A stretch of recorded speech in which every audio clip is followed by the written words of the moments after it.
We met and and I always talk about maybe the start of our rival because we had a driving contest on the first tee, and Arnold drove it on the green, and I drove it over the green, so I won the driving contest. Really, the prime of most golfers is 33, 34, right in that area. However, as you say, Gary won young, I won young. He wasn't just the best, he was the wall nobody could climb. 5 golf legends who faced Jack Nicklaus didn't just lose to him, they were tortured by him. Not with cruelty, but with something worse, perfection. What if greatness doesn't just inspire? What if it breaks the people who stand in its way? This is the story of how Jack Nicklaus technically tortured 5 of golf's greatest players. Let's start with the king himself, Arnold Palmer. The year was 1962. Palmer was 32 years old, a 5-time major winner, and the undisputed king of golf. He was the first superstar of the television age, a cultural icon. The U.S. Open was being held at Oakmont Country Club, less than an hour from his hometown of Latrobe, Pennsylvania. This was his backyard, his fortress. His army was there in full force. This tournament wasn't supposed to be a competition. It was supposed to be a coronation. Then came Jack Nicklaus, a 22-year-old giant, broad and beefy. He had dominated amateur golf but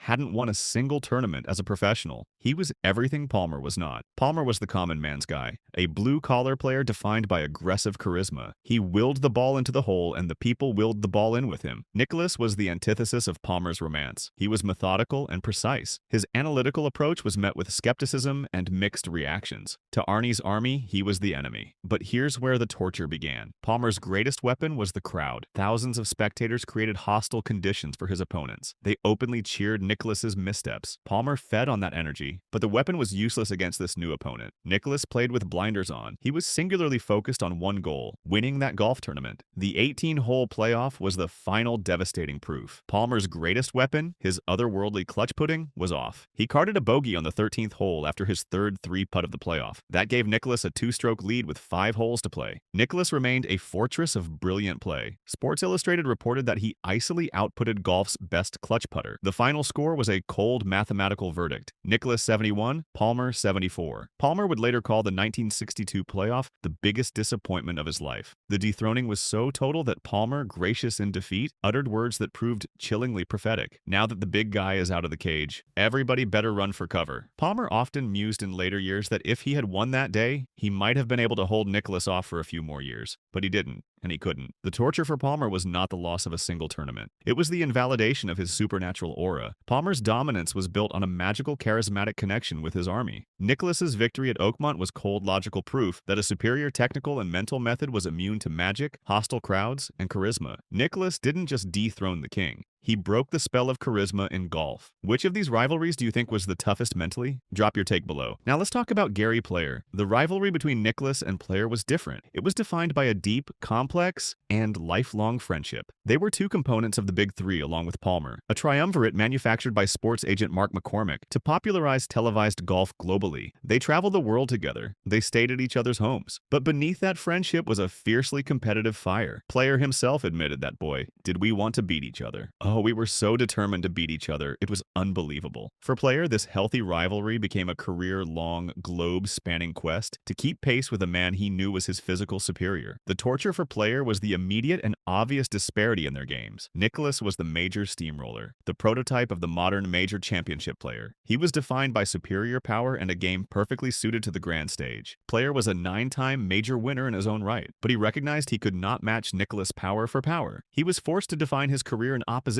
to Nicklaus. Gary Player's entire legendary identity can be interpreted as a creative, grueling, and career-long adaptation to the Nicklaus problem. He couldn't go through Nicklaus, so he was forced to go around him. On the PGA Tour, the numbers were not a fair fight. Nicklaus amassed 73 PGA Tour victories, 3rd all-time. Player won 24. Player's strategic response was to change the definition of success. He became the globe-trotting road warrior. He set off on a barnstorming world tour, winning on 6 continents and amassing over 160 professional victories worldwide. That number dwarfed Nicklaus's 117 total wins. To compensate for Nicklaus's superior power, Player became the first golfer to really bring fitness into golf. Decades before Before it was fashionable, player preaching his fitness gospel became a running joke, then a trademark, and finally the industry standard. He focused relentlessly on his core, on nutrition, and on a wellness regimen that he continues to this day, well into his 80s. This was not a hobby, it was a career-long arms race. Player was forced to find his edge in the margins. Nickalus himself provided the most astute analysis. He said he didn't think Player was a great driver or a great iron player, but he had an unparalleled desire to win. Nickalus noted that Player became a great driver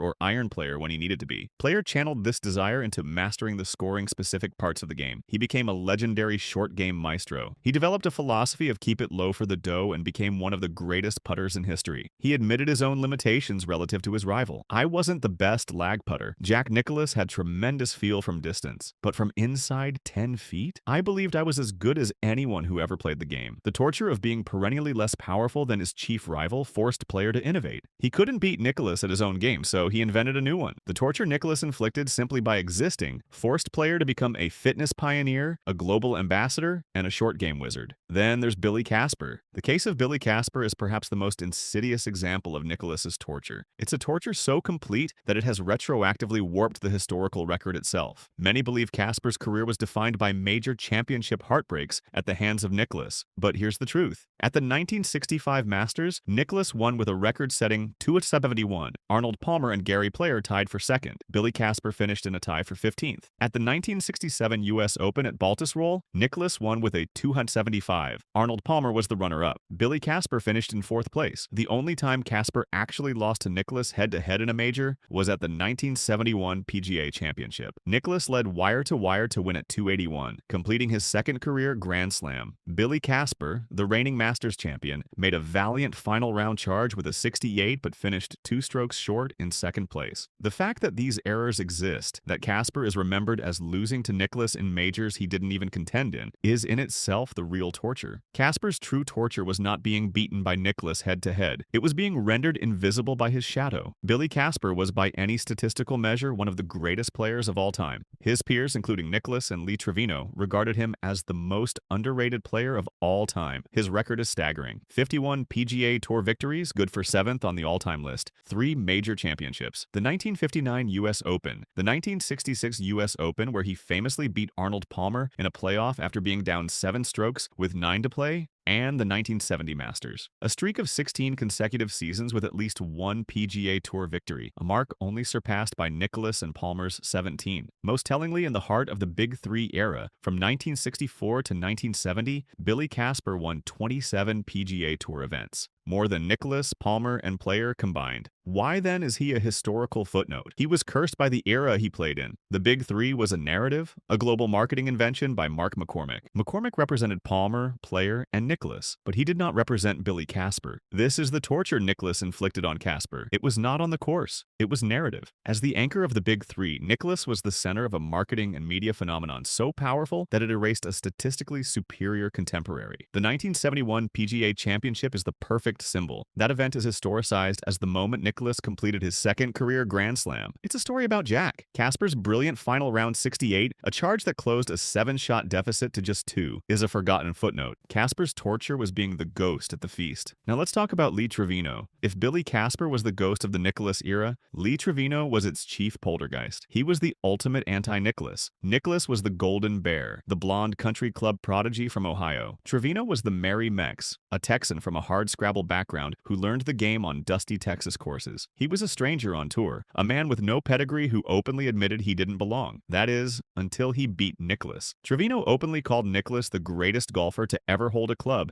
and believed you had to be lucky to beat him. Nickalus in turn acknowledged that Trevino, whom he deemed a nemesis, had a knack for playing some of his best golf against me. Trevino knew he couldn't match Nicklaus's combination of power and height. Instead, he developed a very idiosyncratic swing unique to him. It was built on a strong grip and a fade, designed for supreme accuracy and ball control. It was the perfect weapon to neutralize Nicklaus's primary advantage. More importantly, Trevino was the only rival who engaged Nickalus in proactive psychological warfare. His chattering was legendary. Nickalus, whose entire game was built on a cocoon of concentration, admitted he couldn't talk to Jack because he walked too damn fast. He did it on purpose. Trevino's greatest weapon was his ability to break that concentration, to pull the golden bear out of his mental fortress. This strategy was never more evident than at the 1971 U.S. Open at Marion. Nickalus was attempting to win the modern Grand Slam, having already won the Masters. He and Trevino tied, forcing an 18-hole playoff. On the first tee, with tension at its peak, Trevino reached into his bag, pulled out a toy snake, and playfully tossed it at Nickalus, who scrambled in surprise. This was not just a joke, it was a strategic masterstroke. It loosened up Trevino, broke the unbearable tension, and most importantly, humanized the Golden Bear. The unbeatable legend was just a man who could be frightened by a rubber snake. Now comfortable, Trevino went out and shot a 68 to Nicklaus's 71, denying him the Grand Slam. Trevino's role as interfering with history became his defining torture of Nicklaus. In 1972, Nicklaus was again bidding for the Grand Slam, having won both the Masters and the U.S. Open. At the Open Championship at Muirfield, Nicklaus trailed by 6 shots heading into the final round, but mounted a furious charge, posting a closing 66. It should have been enough, but it wasn't. Trevino playing behind him produced an incredible display of short game wizardry. Tied with Nicklaus's posted score as he played the 71st hole, the par 5 17th, Trevino was off the green in 4, looking at a certain bogey. He then produced one of the most miraculous shots in golf history. A chip in for par from off the green. The cruel blow not only secured his victory by 1 stroke, but also ended Nicklaus's Grand Slam dream for the 2nd consecutive year. Nicklaus was left to lament, "What can I do about a guy who holes it out of bunkers and across greens?" Trevino's torture was being forced to become the giant killer. He was the one rival Nicklaus couldn't solve. The one man who could consistently break the unbeatable force's composure, and in doing so, deny him history. Finally, then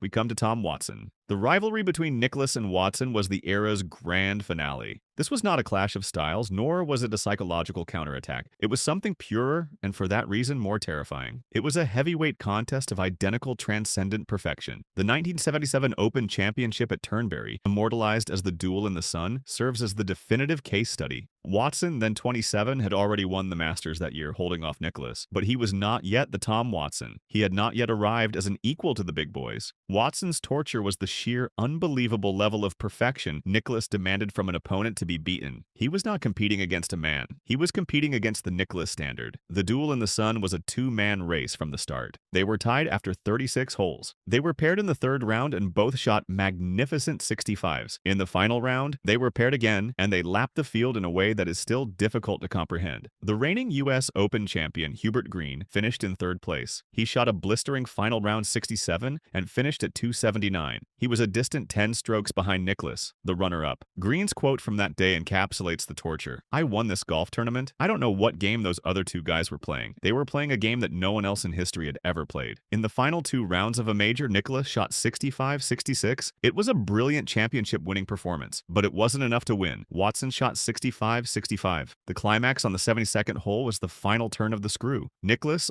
having sprayed his drive into deep gorse, bludgeoned his recovery out, and then sank a miraculous birdie putt from about a mile. He had posted a 66. Watson, watching this, knew he had to hole his own 4-footer for the win. He later said, "I knew I'd have to hole that last putt to win because I just knew Jack would ken that long putt of his." He calmly sank the putt. The torture of the Nickalus benchmark is revealed in the iconic post-round exchange. As they walked off the 18th green, Nickalus put his arm around Watson's neck, smiled, and said, "Tom, I gave you my best shot. It wasn't good enough. Congratulations. I'm really happy for you." For Watson, this was the moment of validation, the release from the torture of doubt. He reflected on that exact moment. "At that point in my career, that was probably the biggest change. I said, now maybe I've arrived, and I can beat and play with the big boys." Nicklaus's torture of Watson was the creation of an almost insurmountable psychological barrier. The duel in the sun was Watson's personal Everest. He had to play perfect golf, 65-65, to beat Nicklaus's merely brilliant golf, 65-66. In the end, the 5 men who faced him are the same 5 who helped define his legend. Palmer was dethroned, Player was redefined, Casper was erased, Trevino adapted, Watson ascended. Nicklaus didn't just beat them. His constant presence made rivals redefine themselves. His tyranny of consistency wasn't physical, it was existential. The pressure of knowing he'd always be there. Jack Nicklaus didn't destroy them, he forged them. If you enjoyed this look into the darker side of golf's greatest rivalries, make sure to subscribe. We've got more untold stories of sporting legends coming soon.